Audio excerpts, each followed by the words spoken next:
Assalamualaikum. I am Ariba Fatma and you are watching UPS syllabus. Today we will start our course Ecology 1, which has the course code DIST211. So हम लोग इसको बहुत ही minor से और बहुत ही ground level से start करेंगे from its very core topic which is ecology and ecosystem, और इनकी थोड़ी सी मैं आपको हाउ दूंगी कि ये होते क्या हैं और इकोलॉजी किस चीज़ पे बेस करती है, इकोलॉजी किस चीज़ का नाम है. So let us move towards our topic. Ecology दो वर्ड से मिलके बना है, eco and logy. So what is eco and what is logy? Eco stands for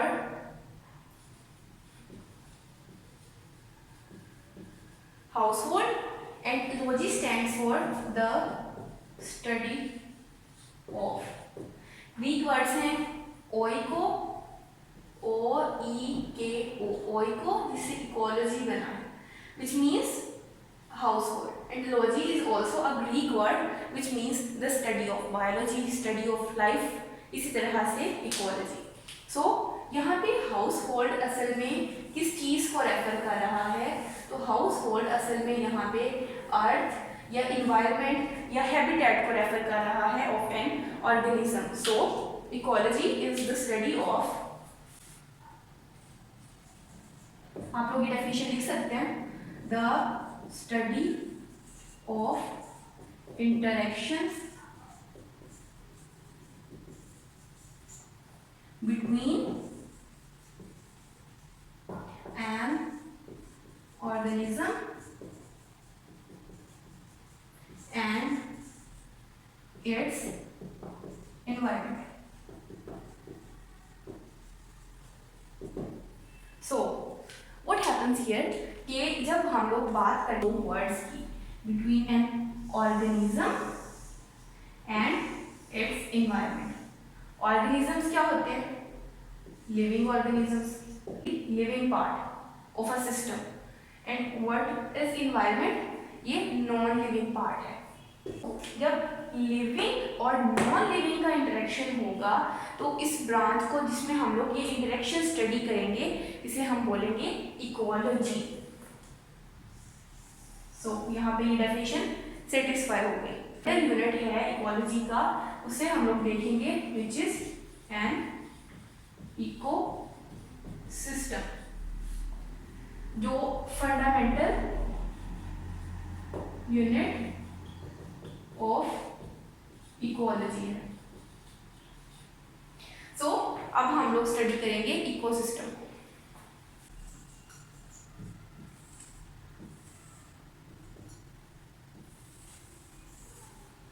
ecosystem क्या है? जिस तरह से हमने पीसीएस में डिवाइड करके इकोलॉजी की डेफिनेशन स्टडी की थी, बिल्कुल इसी तरह से अब हम इकोसिस्टम की डेफिनेशन स्टडी करेंगे. Eco again means the household, and the system is something, जो सिस्टम है, अ सेट ऑफ प्रोसीजर्स आप कह सकते हैं. सो एक ऐसा सिस्टम जिसमें हम लोग इंटरेक्शन स्टडी करेंगे between living and non living parts of environment. Environment यहाँ पे रेफर कर रही है the whole biosphere. So what does it mean? Ecosystem is a system that is formed by the interaction of living and non-living organisms. अब इन living और non-living organisms के लिए हमारे पास specific terms आ जाती हैं which are called, for living it's called biotic and for non-living it's abiotic. These are actually the factors of ecosystem या components आप इनके बोल सकते हैं. सो अब हम लोग इकोसिस्टम के आगे डिविजन्स को डिस्कस करेंगे. इकोसिस्टम्स बहुत सारे टाइप्स के होते हैं. आप लोग इन्हें आगे स्टडी करवाऊंगी मैं, आप लोग करेंगे इन्हें स्टडी. तो इकोसिस्टम में बहुत सारी टाइप्स होती हैं. मेनली हम इन्हें 6 में डिवाइड करते हैं. सो इकोसिस्टम में हम लोग देखते हैं कि इसके 2 फैक्टर्स हैं या कंपोनेंट्स आप इन्हें बोल सकते हैं। So first one is biotic component and second one is abiotic component. Biotic मैं पहले बता चुकी हूँ, living, and abiotic refers to non living. सही हो गया। अब हम लोग सबसे पहले डिस्कस करेंगे बायोटिक फैक्टर्स को या बायोटिक कंपोनेंट्स को।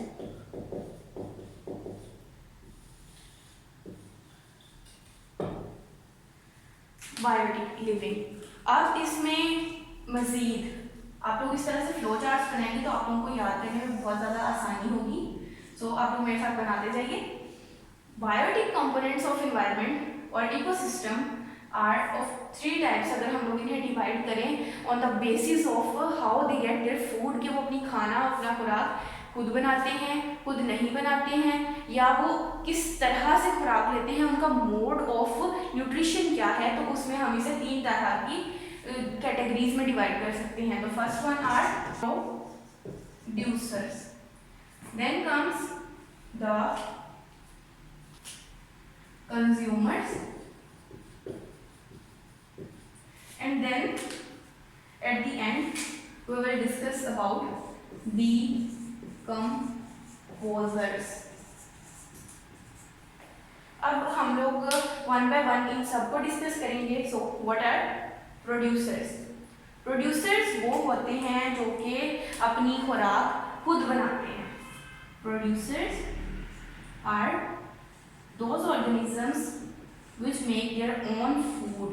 So they are called autotrophs. ऐसा ऑर्गेनिज्म जो अपनी खुराक खुद बना सकता है। विद इसमें आप लोग जो मेन इंग्रेडिएंट है तो इसमें सनलाइट आ जाती है, with the help of different chemicals आ जाते हैं। जस्ट लाइक इसकी एग्जांपल में आप लोग लिख सकते हैं कि प्लांट्स जो हैं वो प्रोड्यूसर्स होते हैं। So what plants do, they make glucose in the presence of sunlight and chlorophyll, और जो ग्लूकोज है वो इनको एनर्जी देता है, फूड का काम करता है फॉर द प्लांट्स। और उन्हीं प्लांट्स को फिर कौन खाता है? कंज्यूमर्स। कंज्यूमर अपनी फूड खुद नहीं बना सकते तो हम इन्हें क्या कहेंगे? हेटेरोट्रॉफ्स। और ये होते हैं जी animals. Mostly all the animals including human beings also are consumers. Then comes the decomposers. Decomposer वो होंगे जो कि डेड और ऑर्गेनिक, जो डेड ऑर्गेनिक मैटर है, डेट्राइटस है, उस पे फीड करते हैं। So feed on dead organic matter, जिसे हम लोग और क्या कहते हैं कि ये डेट्राइटस होता है।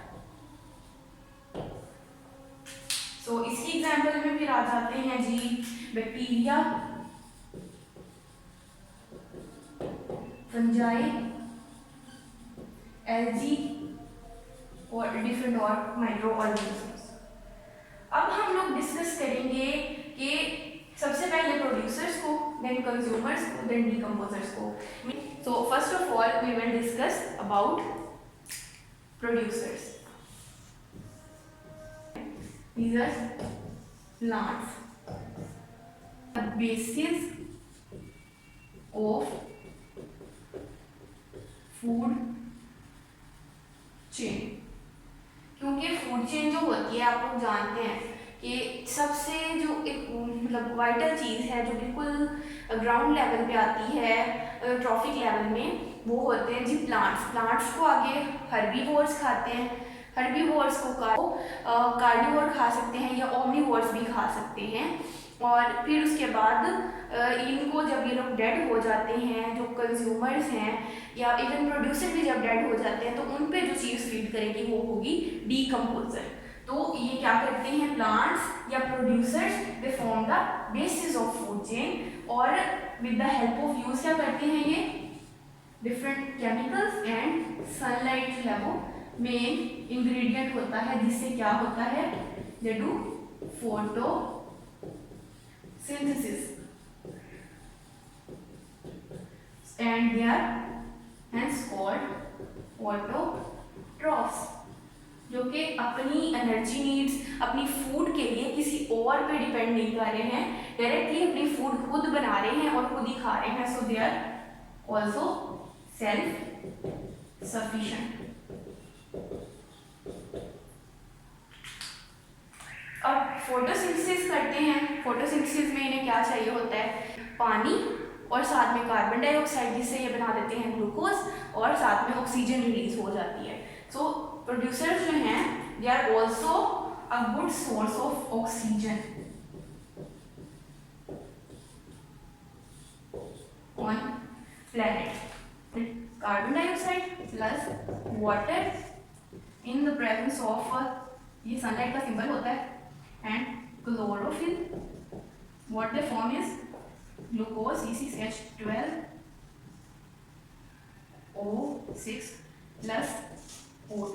अब इक्वेशन को बैलेंस करने के लिए हम लोग लगा देते हैं G6H2O into 6CO2 and C6H12O6 यानी कि ग्लूकोज। तो ये है जी फोटोसिंथेसिस की इक्वेशन।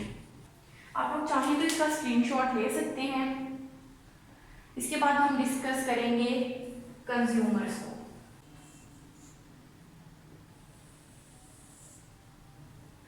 अब कंज्यूमर्स कौन है, जो प्लांट्स को खाएंगे। कंज्यूमर्स में 3 कैटेगरीज आती हैं। मैं आप लोगों को पहले वो कैटेगरीज बता देती हूँ और फिर हम लोग उनके मुताबिक डिस्कस कर लेंगे कंज्यूमर्स को। फर्स्ट वन होते हैं जी प्राइमरी कंज्यूमर्स, फिर होते हैं सेकेंडरी कंज्यूमर्स, फिर आते हैं टर्शरी कंज्यूमर्स, और फिर आते हैं क्वाटरनरी कंज्यूमर्स। में 4 किस्म की कैटेगरीज हैं, 4 तरह के कंज्यूमर्स होते हैं। First one are primary, then comes the secondary, then tertiary and then quaternary. अब इनमें डिफरेंट जो चीज़ें हम जिन एस्पेक्ट से इन्हें डिफ्रेंशिएट करते हैं वो है ये इनकी कैटेगरी क्या है। क्या ये पौधों को खाते हैं, क्या ये जानवरों को खाते हैं, या क्या आया ये पौधों और जानवरों दोनों को खाते हैं। तो इन कैटेगरीज पे हम इन्हें डिफ्रेंशिएट करते हैं। वही बात कि इनकी फूड किस तरह की है, फिर इन्हें उसी के हिसाब से कैटेगराइज किया जाता है। और फिर आखिर पे कि एक इनमें ये भी एक कैरेक्टरिस्टिक होता है कि जिस तरह की ये फूड खाएंगे उससे स्पेसिफिक इनके जो दांत हैं वो उस मतलब कैरेक्टराइज होंगे, डिफ्रेंशिएट करेंगे। सो हम लोग स्टार्ट लेते हैं। वेरी कोर कंज्यूमर्स हैं, चाहे प्राइमरी कंज्यूमर, ये क्या करते हैं, ये प्रोड्यूसर्स को खाते हैं। प्रोड्यूसर कौन थे, जो प्लांट्स थे। प्लांट्स को खाएंगे, खाएंगे किस तरह से, ग्रेजिंग के जरिए, चरना जिसे हम बोलते हैं। सो इनको फिर क्योंकि प्लांट्स को खाते हैं तो हम इन्हें बोलेंगे कि ये हर्बीवोर्स हैं।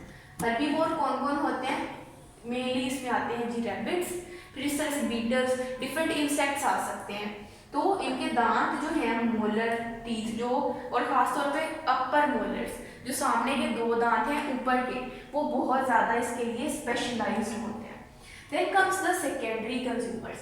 सेकेंडरी कंज्यूमर में हम लोग देखते हैं कि ये क्या करते हैं, ये प्रोड्यूसर्स को भी खाते हैं और साथ ये प्राइमरी कंज्यूमर्स को भी खाते हैं। प्रोड्यूसर प्लांट्स और प्राइमरी कंज्यूमर्स जो कि ये वाले थे। सो अगर ये इन दोनों को खाएंगे, मतलब प्लांट्स प्लस एनिमल फ्लैश, 2 चीज़ें खा रहे हैं डिफरेंट, तो इन्हें हम कहेंगे कि ये ओमनीवोर्स हैं। और इसमें फिर क्या होता है कि जो इनके प्री मोलर्स जिन्हें हम दाढ़ें कहते हैं, इनकी वो बहुत ज़्यादा स्पेशलाइज्ड होती हैं, और साथ ही साथ क्योंकि ये गोश्त खाते हैं तो इनकी कैनाइंस जो हैं वो पार्शियली डेवलप्ड होते हैं, बहुत ज़्यादा स्पेशलाइज्ड नहीं होते हैं, लेकिन कैनाइंस इनके काफ़ी अच्छे तरह से डेवलप्ड होते हैं। इसकी एग्जाम्पल में आते हैं ह्यूमन बींग्स, और इनके जिस तरह ये ग्रेजिंग करते थे प्राइमरी कंज्यूमर्स, तो सेकेंडरी कंज्यूमर जो है ये च्यू करते हैं, च्यूइंग का प्रोसेस होता है इसमें। यहाँ लिख देती हूँ मैं, they do chewing of food. Then comes the tertiary consumers. Tertiary consumer कौन से होते हैं, जो कि सिर्फ और सिर्फ इनको खाते हैं, सेकेंडरी कंज्यूमर को खाते हैं। अब इसमें ज़रूरी नहीं है कि ह्यूमंस, तो यहाँ पे हमने एग्जाम्पल कंसिडर किया तो टर्शरी जो है वो ह्यूमंस को ही खाएंगे। इसमें और भी डिफरेंट आ जाता है। क्रो भी सेकेंडरी कंज्यूमर कंज्यूमर होता है। इसी तरह से डिफरेंट और आ जाते हैं, जैसे कि रैट भी सेकेंडरी कंज्यूमर होता है। तो जो टर्शियरी कंज्यूमर है क्या करते हैं, बेसिकली इस सेकेंडरी कंज्यूमर को खाते हैं। और इसी वजह से, क्योंकि सेकेंडरी कंज्यूमर जो है वो खुद बताते खुद को जानवर होते हैं, तो जानवरों को खाने वालों के कैनाइन्स जो नुकीले दांत हैं वो बहुत ज़्यादा स्पेशलाइज्ड होते हैं इसके लिए, क्योंकि उन्होंने उनकी क्या करनी होती है, टीयरिंग, चीर फाड़, उसके बाद उन्हें खाना होता है। तो ये क्या करते हैं, ये टीयरिंग करते हैं। देन कम्स इनकी एग्जाम्पल में आ जाता है फॉक्स, कि ये फॉक्स जो है वो सेकेंडरी को खाती है, फ्लैश को खाती है, वो कभी भी किसी पौधे को नहीं खाएगी। हाँ, ये टर्शियरी जो है ये सेकेंडरी के साथ साथ प्राइमरी को भी खा सकते हैं। सो ये कार्निवोर्स होते हैं क्योंकि ये फ्लैश को खाते हैं। Then comes the quaternary consumers. इनमें क्या है कि ये टर्शियरी, सेकेंडरी, प्राइमरी सिर्फ जानवर, और मोर ऑफन सेकेंडरी और टर्शियरी को ही खाएंगे, और खुद इनको खाने वाला कोई नहीं है। जैसे प्रोड्यूसर थे तो उनको प्राइमरी ने खा लिया, प्राइमरी थे इनको सेकेंडरी ने खा लिया, सेकेंडरी को टर्शियरी खा रहे हैं, टर्शियरी को क्वाटरनरी खा रहे हैं, लेकिन क्वाटरनरी को आगे खाने वाला कोई भी नहीं है। तो ये जो है ये हाईएस्ट एट ट्रॉफिक लेवल होते हैं, जो कि फूड चेन, फूड वेब का कॉन्सेप्ट हम आगे जाके पढ़ेंगे तो उसमें आप देखेंगे। सो क्या हो रहा है कि ये टर्शियरी कंज्यूमर को खा रहे हैं। टर्शियरी कंज्यूमर बताते खुद एनिमल है, मीट है, फ्लैश है जिसे हम बोलते हैं। सो इनके नुकीले दांत जिन्हें उनके लाइन्स बोलते हैं वो स्पेशलाइज्ड होते हैं इस काम के लिए, और ये भी क्या करते हैं, दे जस्ट टीयर। अब क्वाटरनरी और टर्शियरी आप देख रहे होंगे कि ये की सारी ही चीज़ें ऑलमोस्ट सेम है, इनमें डिफरेंस यहाँ पे आता है। करते दोनों टीयर हैं, दूसरा जो इनका प्रे होता है उसको कार्निवोर्स है, दोनों के कैनाइन स्पेशलाइज्ड है, लेकिन डिफरेंस कहाँ पे है कि जो ऑर्गेनिज्म कंज्यूमर जो है वो पीछे किसी को खा रहा है लेकिन आगे उसको खाने वाला मौजूद है, वो टर्शियरी में आ जाएगा। लेकिन जिसको आगे कोई और खाने वाला मौजूद नहीं है वो क्वाटरनरी की कैटेगरी में आएगा। सो ये इनमें मेन डिफरेंस है। फिर क्वाटरनरी की एग्जाम्पल में हमारे पास आ जाता है लाइन। इस तरह से एक और फूड चेन है, उसमें हॉक जो है HAWK हॉक ईगर टाइप परिंदा होता है, तो वो भी क्वाटरनरी कंज्यूमर है, इनको आगे खाने वाला कोई नहीं होता। सो आप लोग इसका स्क्रीनशॉट ले सकते हैं, they will be very helpful for you in your examination. Now we will discuss about decomposers. Decomposers क्या होते हैं, जो कि डेड ऑर्गेनिक मैटर पे या डेड ऑर्गेनिजम्स पे डिपेंड कर रहे होते हैं फॉर देयर फूड। ये उन्हें डिकम्पोज करते हैं, उनकी बॉडी में से डिफरेंट न्यूट्रिएंट्स लेते हैं, उन्हें एब्जॉर्ब कर लेते हैं, और बाकी जो है उनको ज़मीन की तरफ लौटा देते हैं। सो इनका जो मोड ऑफ न्यूट्रिशन है वो होता है सेप्रोफिटिक। सेप्रोफिटिक मीन्स कि ये डेड पे ही डिपेंड करेंगे फॉर देयर फूड, और उनकी बॉडीज़ को डिकम्पोज करने के बाद अपने लिए कुछ हिस्सा फूड का रखेंगे, और बाकी जो है वो एज इट इज़ ग्राउंड को या जहाँ जिस इन्वायरमेंट में ये प्रेजेंट है, जिस इकोसिस्टम में ये प्रेजेंट है, वहाँ पे ये वापस उसे लौटा देंगे। फिर आती है इनकी सिग्निफिकेंस। सिग्निफिकेंस मीन्स की इम्पोर्टेंस। तो बायोजियोकेमिकल साइकिल जितने भी हैं उसमें जितने न्यूट्रिएंट्स एलिमेंट्स आते हैं उनको ज़मीन की तरफ लौटाने का जो काम है वो असल में डीकम्पोजर्स जो हैं वो कर रहे होते हैं। ऑर्गेनिज्म मर जाते हैं तो उनको मतलब अगर वो एसिड्स पड़ी रही, उनकी बॉडी स्टोर्ड रहे, तो वो जो न्यूट्रिएंट्स हैं वो ब्लॉक हो जाएंगे, पैक्ड अप रहेंगे उन्हीं बॉडीज़ में, और वो लैंड की तरफ नहीं जाएंगे। तो जो लैंड में न्यूट्रिएंट्स हैं उनकी कमी होना शुरू हो जाएगी, क्योंकि लैंड के ही न्यूट्रिएंट्स असल में उन ऑर्गेनिजम्स में गए थे जब वो अलाइव थे with the help of producers. फिर वो कंज्यूमर आके वो फूड चेन या फूड वेब का कॉन्सेप्ट चला और वो एनर्जी लेते रहे, लेकिन जब वो मर गए तो उनके जो न्यूट्रिएंट्स उनके अंदर प्रेजेंट हैं उनको ज़मीन तक वापस पहुंचाने के लिए और उसी साइकिल को रिटेन करने के लिए हमें डीकम्पोजर की ज़रूरत पड़ती है, जो कि बायोजियोकेमिकल साइकिल्स की बेसिस प्रोवाइड करते हैं, और डिफरेंट जो न्यूट्रिएंट्स हैं उन्हें दोबारा से इकोसिस्टम में उस साइकिल में लाने के लिए हमें हेल्प करते हैं। इसकी एग्जाम्पल में आते हैं मोस्टली बैक्टीरिया और फंजाई। ये मेन और प्रिंसिपल डीकम्पोजर्स का काम करते हैं। So this was all about decomposer. This was all about the biotic components of ecosystem. इसमें अब अगर हम लोग इसकी कंक्लूजन निकालें तो वो ये है कि जो फूड चेन का कॉन्सेप्ट है उसमें जो प्रोड्यूसर्स हैं वो बहुत ही बेसिक और ट्रॉफिक लेवल पे आते हैं, उसके बाद उनको खाने वाले डिफरेंट टाइप्स ऑफ कंज्यूमर्स हैं, और फिर जब कंज्यूमर्स और प्रोड्यूसर्स की डेथ होती है तो उसके बाद उन्हें डिकम्पोज करके दोबारा से एक साइक्लिक प्रोसेस में लाने के लिए, न्यूट्रिएंट्स को दोबारा से साइकिल में लाने के लिए डिकम्पोजर्स मौजूद हैं। इस तरह से डिकम्पोजर्स की जब डेथ होती है तो कुछ और डिकम्पोजर्स हैं जो उनकी बॉडी को डिकम्पोज करते हैं और उसके बाद उनके न्यूट्रिएंट्स को भी ज़मीन की तरफ रिटर्न करने में हेल्प करते हैं। तो this was all about biotic components of ecosystem. और अब अगले लेक्चर में हम इनकी इंटरेक्शन पढ़ेंगे एबायोटिक कंपोनेंट्स के साथ और एबायोटिक कंपोनेंट्स को भी डिस्कस करेंगे। सो this was all about today's lecture. अगर आप लोगों को वीडियो पसंद आती है तो इसे लाइक करें, फ्रेंड्स के साथ शेयर करें और चैनल को सब्सक्राइब कर दें। टिल द नेक्स्ट वीडियो, अल्लाह हाफिज़।